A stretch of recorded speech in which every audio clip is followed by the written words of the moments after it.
Yo, what's going on, guys? And today I wanted to talk about the Golden State Warriors are not panicking. Shout out CJ Holmes for that quote. He said he went in the locker room yesterday after the game and he had to say that the sense in the locker room was zero panic. And why would you? Because, yes, I know that they're having to rely on new rotational pieces, but Dante DiVincenzo and his rebounding and defense is showing flashes. You got Jonathan Kuminga showing more and more with every game. And I think this is a team that people are overreacting with what's going on with the Warriors. And they're still a team that you should be scared of. And they're still a top 15 team. Like, this is how you know the Warriors haven't figured it out yet. Because they're not bad in any quarter of the game. But the thing is that they have some nights where it seems like, it's like not consistent. And it's due to the fact that the youth is coming off the bench and developing on the fly. And they're still not quite in the flow of the way Steve Kerr would like them to be. But this is a team that, with every game that they win, with every game they play, they're figuring out how to get that next gear into position. And I think we're starting to see that with everything that's going on. And also Jonathan Kuminga, another guy who's been a surprise because Steve Kerr has been trying to make the young Warriors a part of what they're doing on the court.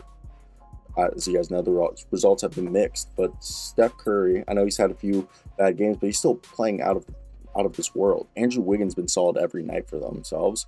Klay Thompson has turned a corner and with his shooting and looks like himself again.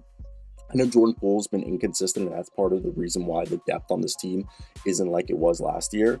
And the Warriors have been bad defensively because of it.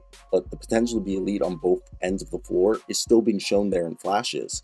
And after their 5 game losing streak, they went 10-4. Okay, and they were one of the 5 best teams during that stretch a week or two ago. So it's just crazy to see how volatile this team is. But that's why they're not freaking out. They're aware that they need to keep making moves. Like, not keep making moves, keep getting the guys off the bench and getting them in a groove so they know what to do. And for me, you got over here, like, I just like look the Warriors. I don't like sitting here and reading off team stats because I think that's stupid. But the Warriors, if you just looked at this team, at their team stats right now, they are the 11th best offense, the 17th best defense. That's not even bad, but bad for Warrior standard. Okay, they still are the number one pace in the NBA. They score the fourth most points. Obviously, they give up, the fifth most points in the league. But they have the pieces right there. Okay, they're still the number one, 3-point attempting team, I think, in the league. Yeah, and they're still, I believe, right now number one in making them. So it's just about getting figuring out the lineup because what we know is Curry, Wiggins, Thompson are your 3 best players this season. Then Poole, Green, then arguably, I mean, I would even, Kevon Looney, Poole, Green, and you got your 6 guys there. Now it's figuring out, okay, Jonathan Kuminga, Anthony Lamb, Dante DiVincenzo. Like, let's play some more Michael Green because Michael Green in his limited time, I know he's not hitting the 3-point shot, but he could be a small ball 5 for y'all. You have the pieces. You're still figuring out who is going to go where. And I think that's the big issue for this team right now is figuring out who's going to go where. And it doesn't sound like a big issue, but with the rotations, when you're in the second and third quarters, when you need to give Andrew Wiggins a break, when you need to give Steph Curry a break, you got to figure out how is Jonathan Kuminga going to play in here. With Jordan Poole, who's been inefficient, how we get Jordan Poole to be a bit more consistent so he can create. And that's the thing, they don't have a backup point guard, so it's a bit harder to have your guys create when Steph Curry comes off the floor. And it's like you're being forced to keep, either Draymond or Steph in the game at all times. So you're able to have facilitating because there isn't much facilitating on this team, I'll admit. So that is something that one could say is slightly a problem for this team. And I think it'll be something that they'll be able to figure out, okay?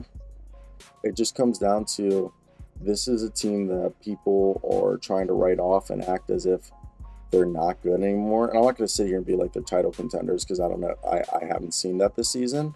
They're still a team that's a threat in the playoffs, and that should never be something that's taken for granted about the Golden State Warriors. Like, this team is always one of, if not the best team. And it's just they got new guys, so they're literally learning on the fly. They didn't have as much time as everyone else, to learn each other because they won an NBA championship, so their offseason was shorter than everyone else's. I think the only team that had just as short as an offseason as them were the Boston Celtics, and the Boston Celtics went through hell, okay, with the whole Ime Udoka. So I think this is a team that they're figuring out how to play with one another, and it's going to all work out great for them. I'm really not worried at all about how this plays out because the way I see it is that you got Steph Curry there, so don't be worried. As long as Steph there is no reason to worry. So let me hear your thoughts down below, guys. If there was anything I might have missed, comment, like, subscribe, do all that good jazz. But I'm gonna peace out, A-Town style on y'all. So bye.